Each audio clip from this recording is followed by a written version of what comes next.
So that takes me into about December. And in December, I started digging into Ethereum. And I wanted to understand the crypto space at large. Because when somebody tells me, and many people did, don't look at anything else, you're a scammer, you're a shitcoiner, you're a fraud. If I look at something else, that makes me want to look at it. And I started digging into Ethereum. And I realized how incredibly robust an ecosystem it was. The sheer number of developers, programmers, applications, the ecosystem was bigger than Bitcoin. The growth in wallet addresses was about the same pace as Bitcoin. So I started thinking about that. I got sent an article by, I think it was the NIDIG guys, and they were looking at Metcalfe's law, and I understood Metcalfe's law and how it probably applied to Bitcoin. But I asked Remy and actually reached out to Santiago Velez and said, listen, can you help me develop a Metcalfe's law model, just a simple one? We don't need the complex maths. We need to kind of prove that Bitcoin is basically priced in that, and maybe that stock to flow is representing that in a different way. And again, I'm not trying to refute the stock to flow model. I use it. I love it. Everything Plan B's done is a game changer.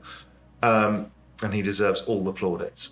But once I started understanding the power of what Bitcoin was, it was clearly a behavioral economics driven model, the best of all. So behavioral economics in Facebook is why Metcalfe's law exists in Facebook is because it originally you bring on your uncle, your aunt, your friend from school, blah, blah, blah, and you create your network of people and you can keep in contact with them and you can communicate with them. And so that became network effects. And then businesses came onto it, creating more network effects, etc. But the shareholders were the ones who got rich, not the users. The shareholders benefited from the exponential revaluation of the network, because Metcalfe's law essentially is the value of the network goes up with the more nodes in operation. And so the users were separate from the capital. So the investors got rich and the users got to talk to their friends. And then their parents joined Facebook and they all left, went to Instagram, etc.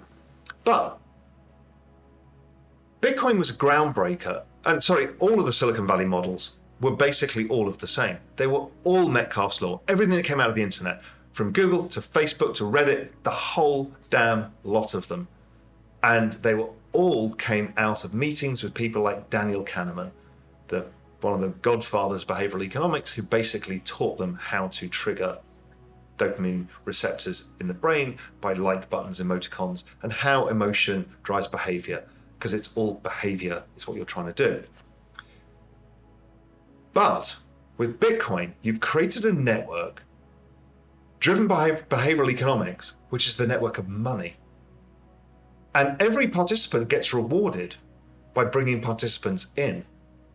So that creates an incredibly robust network effect. In fact, it's genius.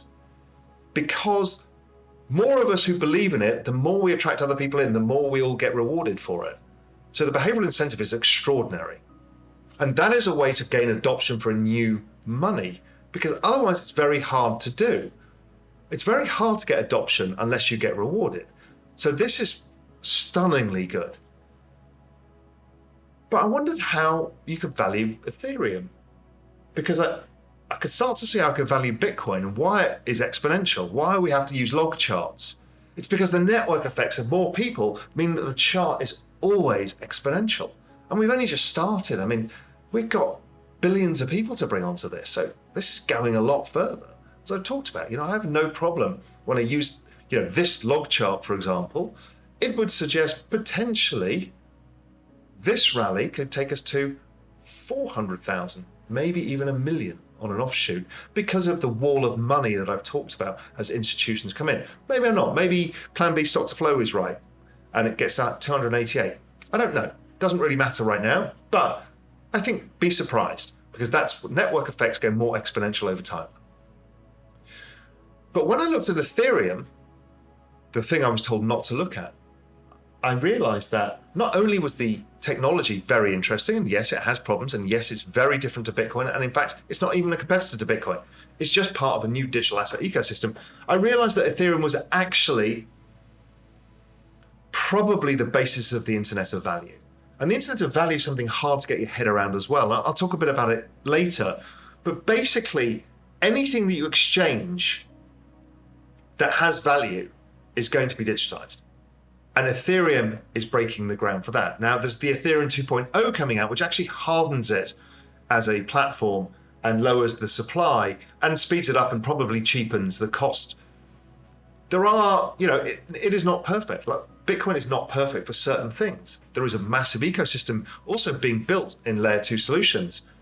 And Ethereum has layer 2 solutions too, but it's also able to be changed, which is not Bitcoin, because Bitcoin is this hard, super wonderful asset of money.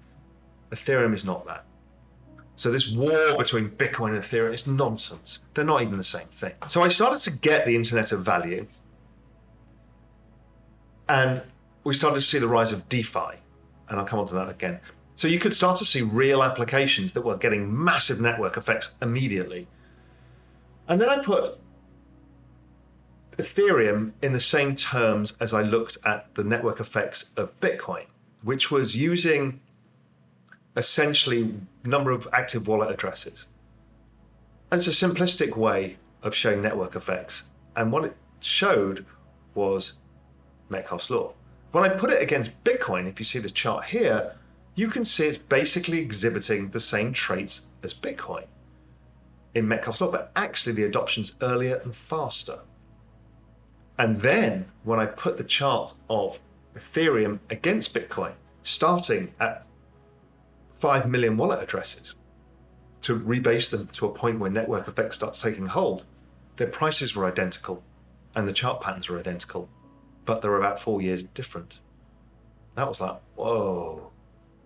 So these are being valued exactly the same at different points because it's only the network effect that's valuing them.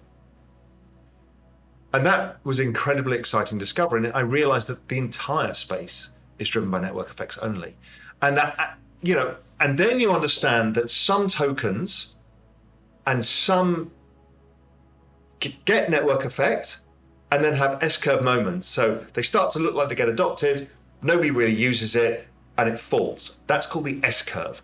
The S-curve could be a failure or a pivot or a change in use, and then it goes. So we've seen that, we see that in businesses and startups all the time, and we've seen it in Bitcoin,